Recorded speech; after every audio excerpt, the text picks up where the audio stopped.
And welcome to the C&P podcast.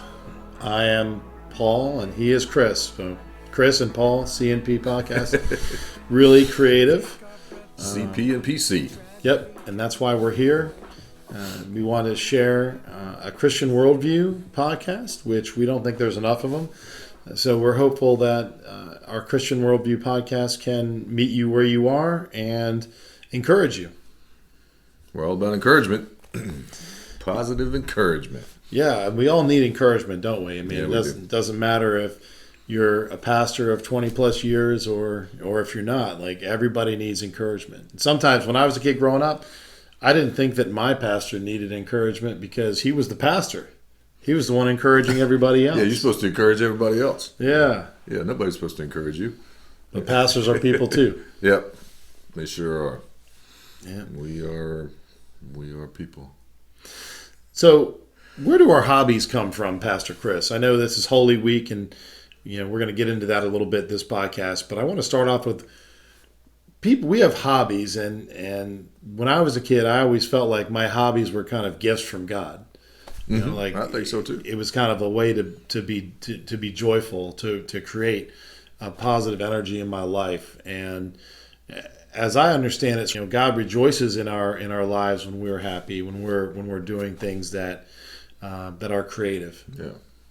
Some of us like to go rip-roaring around on four wheels, and some of us like to go, screaming around on two wheels. I had a bike when I was a kid. Did you? Yeah. Nice. 10-speed. 10-speed. Yep.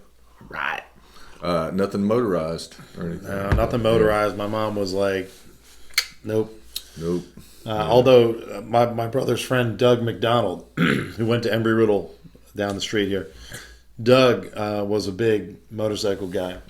Cool. And I think I was probably 9 years old, and he threw me on the back of his motorcycle and drove down the street and did a little turnaround and came back. And I was holding on to him for dear life. My first motorcycle experience, and good thing my mom didn't find out. She'd have been like, no. I grew up with Evel Knievel. Yeah, Yeah, Evel Knievel yeah. used to jump stuff, so, about the only thing that we could do is, put the little... I saw a thing the other night, and I can't remember who it was by, but you put the little... the playing cards, the... what do you call those things? Playing cards? Playing cards, there we go. With people's info and their statistics Yeah. on their baseball trading cards. Trading cards, all right. Yeah, so you would clip that to your spoke with a paper clip or a clothespin, and then I made them go around and make that sound. Yeah, Yeah, I used to do that with just regular old cards. Did you? Yeah, you fold the cards in the spokes. Oh yeah. Yeah, and then it would make like that. Yeah. Like an A10 Warthog out it. Oh yeah. Yeah. Yeah. So we would jump stuff on our bicycles, and then that switched over Back in the into woods. motorcycles. Yeah.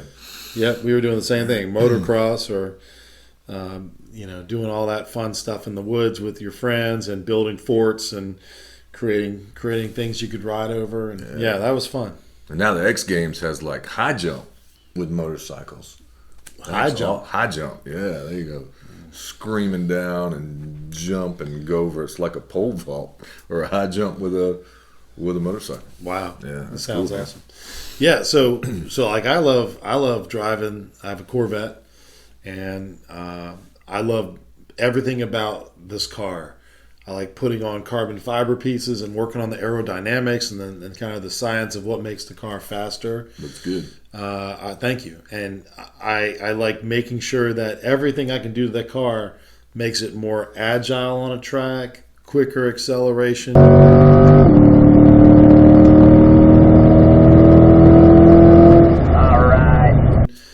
Better brakes, which I would need to upgrade the brakes because the brakes that I have right now are good, but they're not track brakes. But it's a C8 Corvette, so the engine's in the back.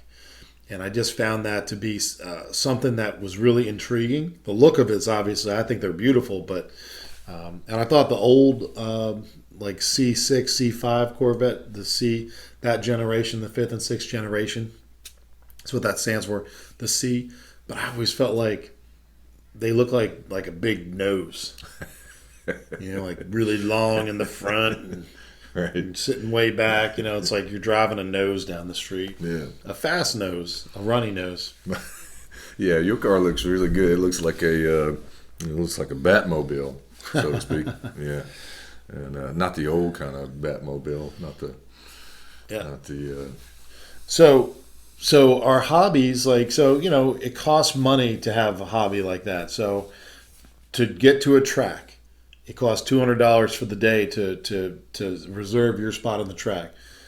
They only allow a certain number of cars there.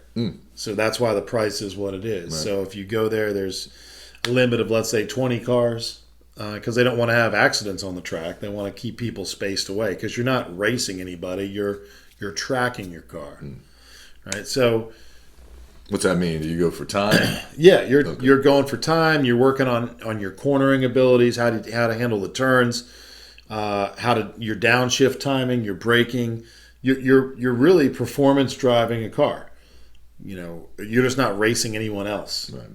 Now at the end of the day, you can compare your times to other people that were on the track at the same time as you, but they don't want you trying to pass people. So there's rules for that. For overtaking rules, you got to stick your hand out the window and signal to the car behind you that you're permitting them to overtake you. So there's communication there, right. That allows you to pass another car if you're performing really well, or if they're just doing something different in their car. Maybe they're studying the track, right, which they're not really supposed to do when it's free drive. But yeah, so these hobbies cost money. Is it frivolous to spend money on things in your car? That you want when you could be donating your money to a cause. Is that frivolity? What does God think of those types of hobbies? Well, I mean, I think He wants to bless you. He gives you these things in your heart that you want to do, and He doesn't want you spending all of your money on it, but He also wants you to. He blesses you so that you can be a blessing, that you can give to other people, give to the church, give to charities. But I think He wants to. I think He wants to bless you so that you can enjoy it. If you enjoy what you do and you enjoy what you have, like the car, and He's given you the ability to do that, then I think He really wants to bless you with things. That's good to know. What would Jesus think of cars? That's a good question. Motorcycles. That's a good question. I would like to think that Jesus would ride a Harley. That's just my take on it. Because which model? Jesus is cool. That's a good question in itself, right there. I think he's a lowrider guy. Yeah, is he an ape hanger kind of guy, or is he more of a drag bar kind of guy? That's a great question. I think he's pretty cool. So he might go the ape hanger route. But it's that's interesting. What would he drive? What would Jesus drive? Hey, put down in the comments. What do you think that Jesus would drive? Yeah, I don't know. Would he go for the fancy Corvette? Would he go for the Vet? Would he go for the 86 Chevette? Or would he, what would he go top down? Would he drive a Jeep? Well, in relative terms, think of it like this. So the Romans were overseeing and ruling Judea and Israel back then. And they had their fancy carriages that they'd import, their Italian carriages, right, their Italian armor on their horses and whatnot, and their specialized horses that they would bring in. And then, but Jesus chose, a donkey, right, which was domestically produced. Okay. Right, so he wouldn't be a Ferrari guy. Right. He'd be a Corvette guy, made in Bowling Green, Kentucky. There you go. Domestically produced. Yeah, I like that. I like that. So it is Holy Week this week, and what does Holy Week mean to you? Holy Week, that is, that's the time that, we've been preparing our hearts for Easter all these last 40 days during Lent. And now we've come to that week, and it starts off with Palm Sunday. We had Palm Sunday yesterday, had our little Palm parade, and I don't know about y'all, but I like parades. And but now you're really starting to get into preparation for Easter, and you really should start concentrating more on the events that happened that week and the last week of Jesus's life. All of the read all four of the Gospels and get their take on it, because it's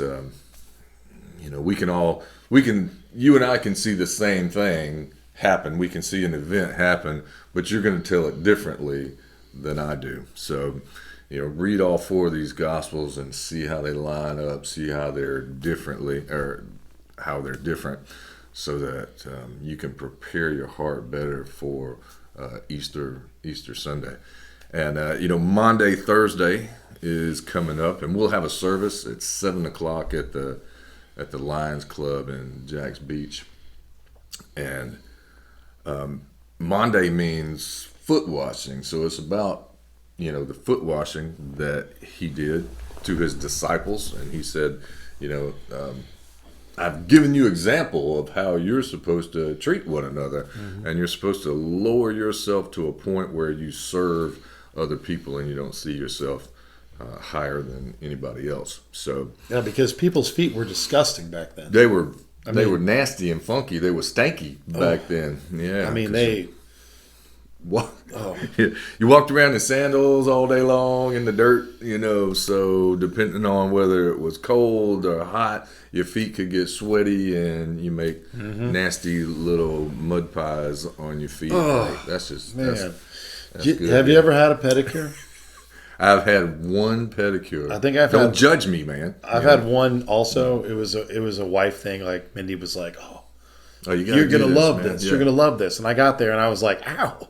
It's painful. Like, y'all are brutal, man. Yeah. How do y'all do this all the time? They're taking the skin off your feet, and I'm like, my skin's tough down there for a reason. Like all the sports and being barefoot out at the beach. And, I developed some tough skin until you try to take it off. Right. And then but I remember thinking, I feel so badly that somebody is tending to my feet.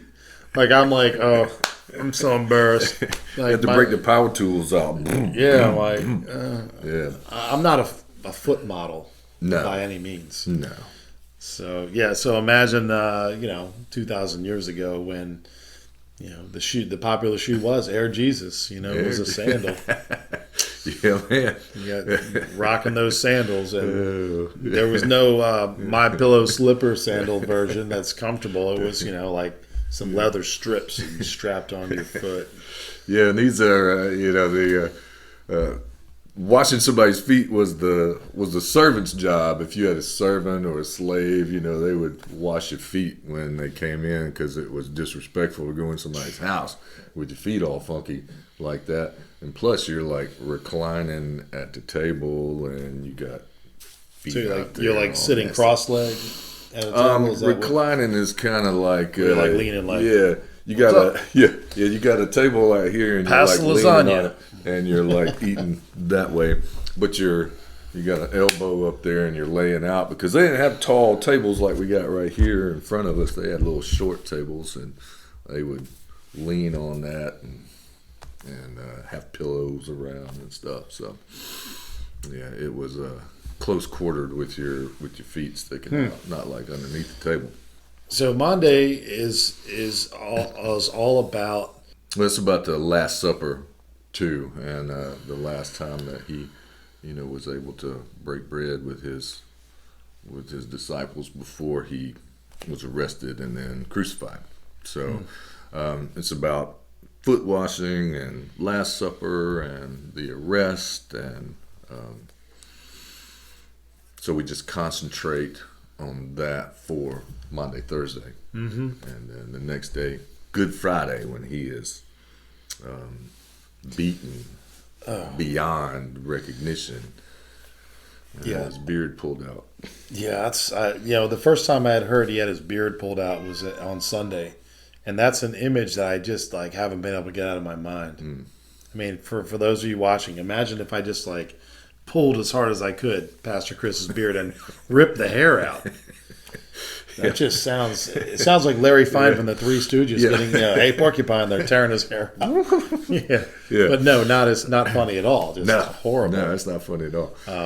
My mother herself, she would not. She saw the Passion of the Christ movie, but she said, "I prefer not to remember Jesus that way. I prefer to remember him risen." Right. Her logic was, because if he didn't rise, then we wouldn't be worshiping. Exactly.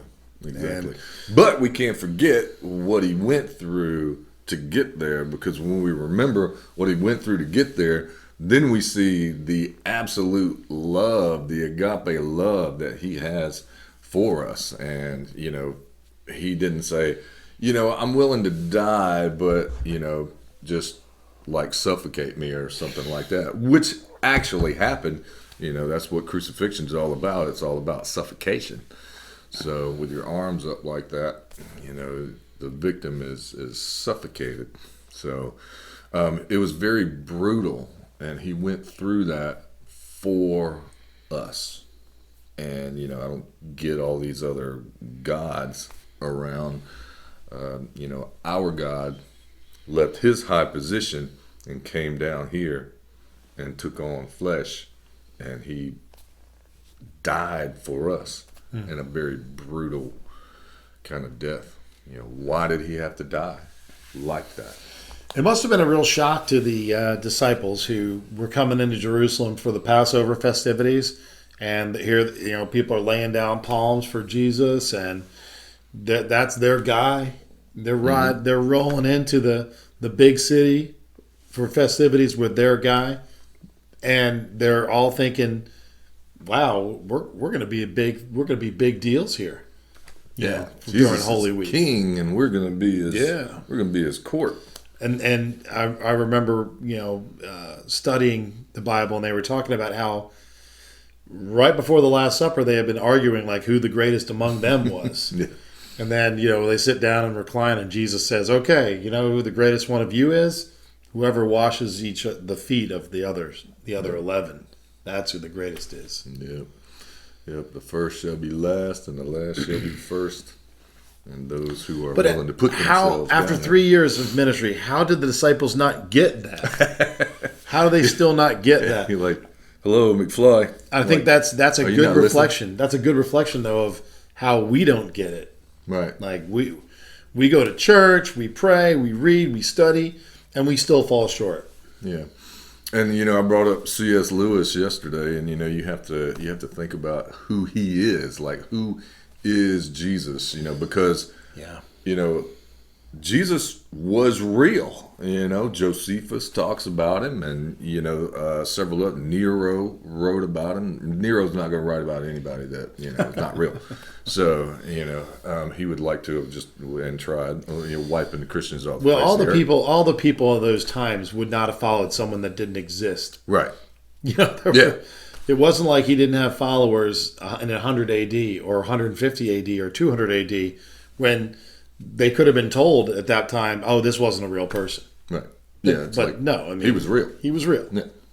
Yeah. So there's no arguing that. And now you have to, like he said, like C.S. Lewis said, he's either a liar, he's a lunatic, or he's Lord. Lord. He is who he says he is. Mm-hmm. He is the Son of God. Oh, I think one thing that you had mentioned with C.S. Lewis and the liar, lunatic, Lord that I found really interesting was that Lewis actually goes after people who claim that Jesus was a prophet, but not the Son of God, but not the Messiah. Yeah. Because he says, if you think he's some kind of prophet, then you're missing all the times where he said who he was. Right.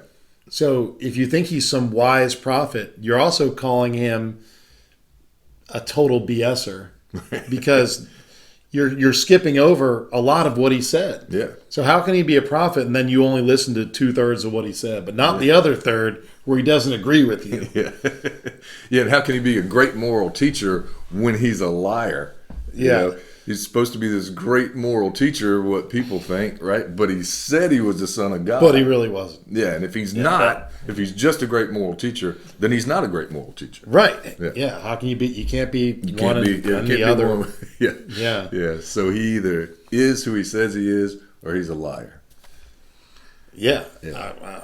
That's. And I mean, he was beaten beyond recognition, had his beard ripped out of his face, had a crown of thorns shoved on his head. Yeah. He had nails in his hands on a wooden cross, and he did that because he was a liar? I don't think so.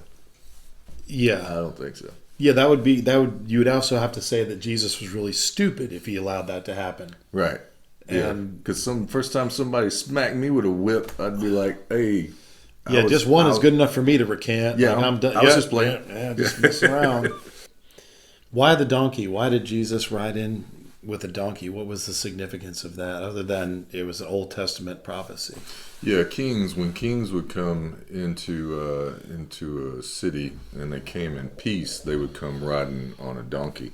If they came to wage war, they would have rode in on a war horse. So Jesus is a peaceful king and not a war-waging king, and that's the reason why he came in on a donkey. And the reason he chose the donkey that he chose was because that one had never been ridden before. So that talked about spoke to his purity and his holiness of a peace-loving king. And Jesus comes in peace to bring peace to us and to everyone. Wow, that's an important note right there. Is just, and I would have never thought that. I would never thought that what he rode would have indicated what his mission was. Yeah, people saw him. People saw him as king, but I guess they kind of overlooked the fact that he rode in on a donkey.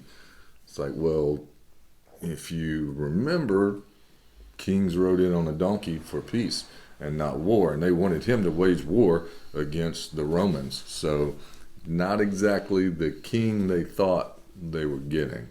And right. So that's why 5 days later they were jeering, crucify, crucify. They went around and they paid people too, and money's king, so they paid people to say, that to crucify him. So they paid people to turn against him, and once they found out that this is not who he's going to be, he's not going to be a great military leader, and he's not going to be a great politician. He's going to be a peace-loving king, and it's all about the plan that God had. God had a plan, and overthrowing the Romans wasn't part of the plan. When Jesus died. Well, it wasn't in their time. Right. Yeah. Yeah. I mean, Yeah. just a few hundred years later, Yeah, not then. Roman Empire is Christian. Yeah. Very. We forget that God's time spans generations, and Right. our time is a few generations. Yeah. What is time if to we're lucky. God? Yeah. So, what are some things that we can do this week to open our hearts to be receptive to Easter? Yeah, I mean, I think we could read the Gospels about what happened to Jesus, what he did in that time. He tried to make sure that they understood what he was trying to do, and they didn't really get it until after. And then they went out and spread the gospel. We read that in Acts, how the gospel really takes off, and they're Paul's missionary journeys and all that. And I think we can just concentrate on the things that Jesus did and who he was and why he came to die and his resurrection. And people didn't believe that was real either. So they believed that was a political move. But it is absolutely, positively real, because there's not just one or two eyewitnesses. There are hundreds of eyewitnesses to this resurrection. And why believe in a God that was willing to come and to be brutally beaten and crucified to take away your sin? Like, people are just, they are adamant about, I am not going to believe in Jesus. Well, what did he do to you? He hasn't done anything to you. He's done stuff for you. He's died for you. Why wouldn't you want a God like that? Guess they want a God that's a genie, right? Rub the lamp and he pops out and takes care of your wishes. Boom. And then you can put him back in and throw him back up on the shelf again. There's so many people in today's society whose parents wounded them so deeply that they can't see God as a good father. Right. Yeah, the word father. And to me, too, that used to be a bad word to me. Father. It's like, oh, God's a father. Well, right, and Jesus was his son. And why would Jesus want to love his father? Right. Because fathers are terrible. Yeah, fathers are terrible, beat me and, tore me down. Yeah, or they don't talk to me at all, or they ignore me. Well, they left. Yeah, they leave me. Abandoned me. Right. The father references are difficult in our society where so many people are abandoned by their fathers. Right. And then you're telling them you should worship this father. And they're like, oh, wait a minute. Yeah, they're like, I don't think not so. Not today. Yeah. And that's the challenge that we have as Christians is we really have to piece back our families and piece back together the social construct of parents raising their children and following biblical values to do that. Right. Nowhere in the Bible does it say, know your role and shut your mouth. Yeah, that was a different route. Fact, it says fathers don't antagonize your children. Don't love and care for them. And the same way, flip side of that is honor your mother and father, which was very difficult for me. Not my mother, but my father, since he just lived down the road and only saw him maybe once or twice a year, if that. So. That word father, man. Right. Well, and I think fear. I think there's a difference between a father and a daddy. Yeah. Anyone can donate sperm, right, and become a father, but to be a daddy requires the good book. It requires the gospel. It requires teaching your children well. We have a special guest today. Our special guest is MJ. Come here, MJ. Come here. Yep. MJ is our production assistant. And sits under the table while we're having our podcast. So welcome MJ to the show. And you know what I love about your cat? That it's your cat. That's what I love about that. Yeah. Well, anyway, what's a message of hope for people this week that are struggling? That Jesus came and died for you. He came and died to take away your sin so that you won't have to, that you're not accountable for that anymore. Does that give us license to sin because we've been forgiven? No. I mean, the Bible's all about telling, the letters of Paul and all of that tells us about how we're supposed to live. You can't just go, woohoo, I've accepted Jesus and now I can just do anything I want to do. It's like, no, you have to actually try, that good person that we talked about, right? Well, so-and-so is a good person. Like, that's great, but being a good person is not going to save you. Jesus is the only thing that will save you. He is the way, the truth, and the life. And, no one comes to the Father except through him. And, he is the only way. So we need to, we have to have hope And that hope is confident expectation that we are confident that when we accept Jesus, comes into our life, changes our life, and through that we have eternal life. And that's the hope that we need to concentrate on this week, is that Jesus died for you, and he was resurrected. He overcame the grave so that you can overcome the grave, so that we're not staring at the second death, which is separation from God. One of my favorite messages that I heard when I was in youth group as a teenager was Tony Campolo. And he was telling a story about visiting a black church. And he said, he thought he was a good preacher. So he went up and he preached this sermon and people clapped, and then he sat down. And the pastor of the church said, okay, well, that was really great. Now, listen to this. And the pastor got up and he said, the only thing he said was, it's Friday, but Sunday's coming. Sunday's coming. It's Friday, but Sundays are coming. Preach it, preacher. It feels like Friday, but Sunday's coming. And he said it for about 10 minutes straight. Wow. Everybody was in an uproar, and then he went and sat back down. Tony Campolo was I guess I didn't have that message quite dialed down too. Yeah, that is the big thing is, Friday happened. Jesus was crucified, but then 3 days later, Sunday, it came and he rose.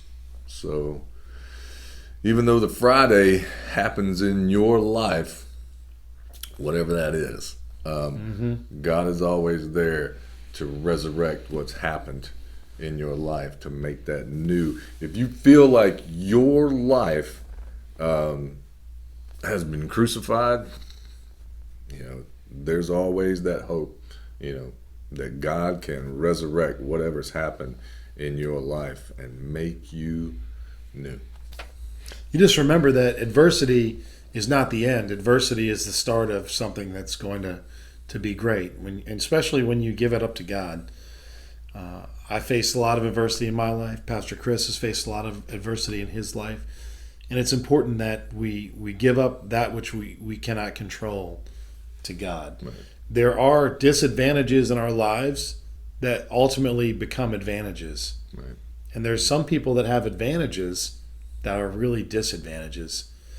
When we see the ultra wealthy kids that have never been told no, that have everything, cars, iPhones, lifestyle, money, but when life hits you and that's what you've been raised with, those things, you're not equipped.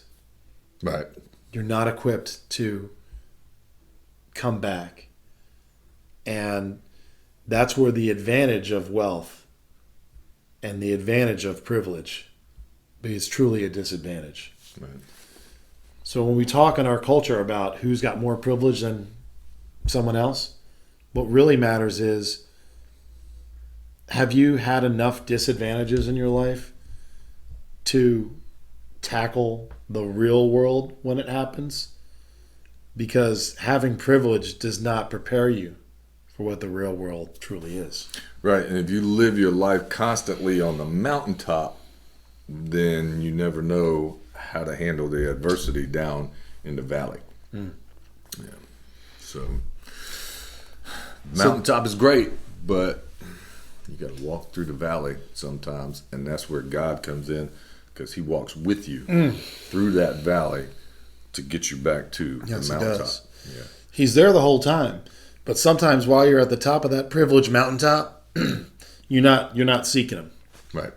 Because you're just figuring, oh, life is good. I got this. It's all good up there. I think the true sign of someone who is spiritually gifted and mature is no matter what they're going through in life, a high peak or a low valley, their prayer life is always the same. Right. It never stops being a, Lord, I want to pray for others. I want to put others first and pray for my family and pray for peace in our world. That never changes. That never changes. Sometimes asking for help to God does change. Right. When you hit a valley, you want to ask for help. Yep. And God wants to hear from you. When you're on the peak, that's a time of joy. That's a time where you're thanking God. Yeah. You're praising God for the ability to do what you're doing in life. And I think the message may change when you're communicating with God, but it shouldn't cease. Right. And I think when it does cease, and you're one of those people that, you're talking to God until you get to the top, then the fall is so hard. And then you don't want to go back to God because you're like, well, I stopped talking to God when I was on the top, so I don't feel like I can go back. Right. And that's the prodigal son story. Yeah. He'll always take you back. Mm-hmm. Yeah. It's not that he's just kind of hanging around, waiting for you to come back. He's standing there watching and waiting for you to come back. He rejoices when he hears from you after a long time off. So if your prayer life, maybe you have been stagnant in it, and maybe you feel like I can't go back to God, but right. He's going to rejoice when you go back to him. So I encourage you, if you have not been prayerful, to go back to God and give him that which you can't control, which is 90% of our life. Right. Yeah, exactly. Yeah, so he talks about in the prodigal son that he just didn't stand there and wait for him to come.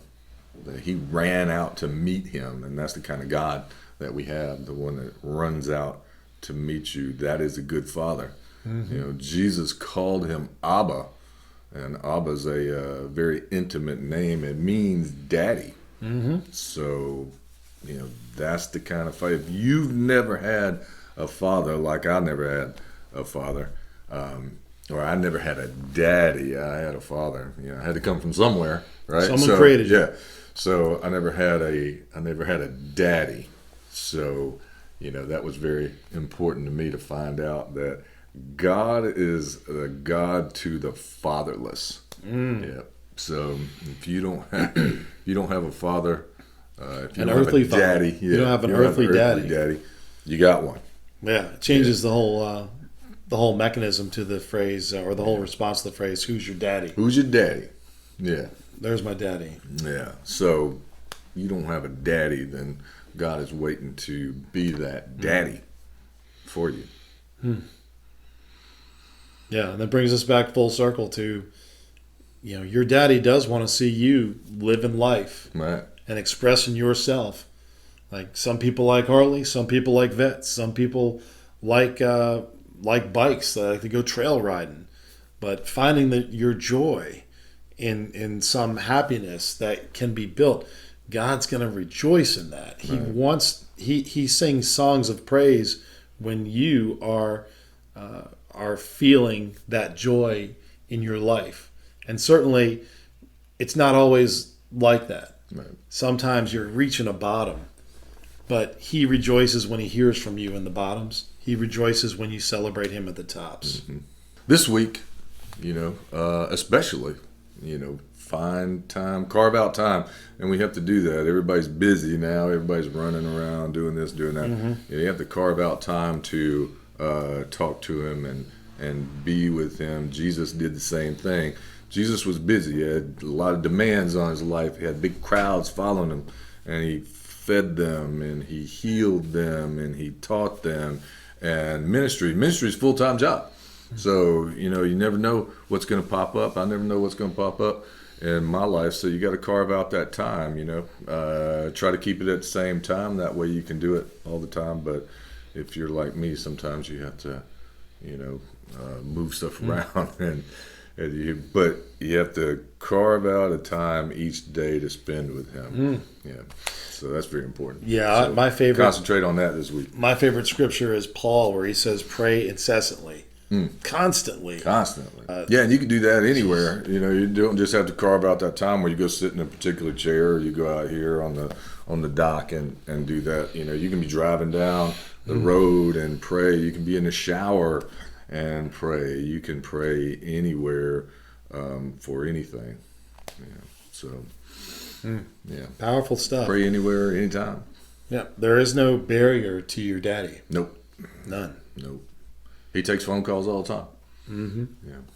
And it doesn't cost a dime. Doesn't cost a dime. No, it used to. No roaming charges. They don't have that anymore, do they? Yeah, have roaming charges now? Who remembers when they used to charge you for a text message? Woo, man. Oh, man. Yeah. Yeah, that Young was... folks are going like, what? They're charging for a text message. Yeah, where's the congressional hearing on why they charge for text messages? Where's that at? Well, we hope that you have a great Holy Week. We hope that this Monday podcast gets you motivated and excited for this week. And praise the Lord that it is Holy Week. Yeah. Oof. Thank you, Jesus, for what you did. Mm-hmm. And we're going to celebrate that. We're going to celebrate that all week long. We're going to celebrate that on Sunday morning. Sunday morning, 6:45 a.m., Hanna Park at Dolphin Plaza. We'll have some people out there with flashlights, showing you where to go. Plenty of parking. It's gonna be a great time. We're gonna be right there at the beach. Great view. We're gonna have ocean baptisms afterwards. So if you want to be baptized, just give us a holler between now and Sunday, and we'll get you baptized. Having a relationship with Jesus is the greatest relationship that you will ever have. You're dead and buried in the water, and then you are raised to newness of life. Man, there is nothing better than being raised up out of the water, new. And that's what that symbolizes. You become part of the church. You become part of the body of Christ, and it is just awesome. And we're gonna do that Sunday. Cool. Well, enjoy your week. Thank you for joining us for this podcast, and we look forward to serving you next week. All right. Y'all take care. See you Sunday. Peace.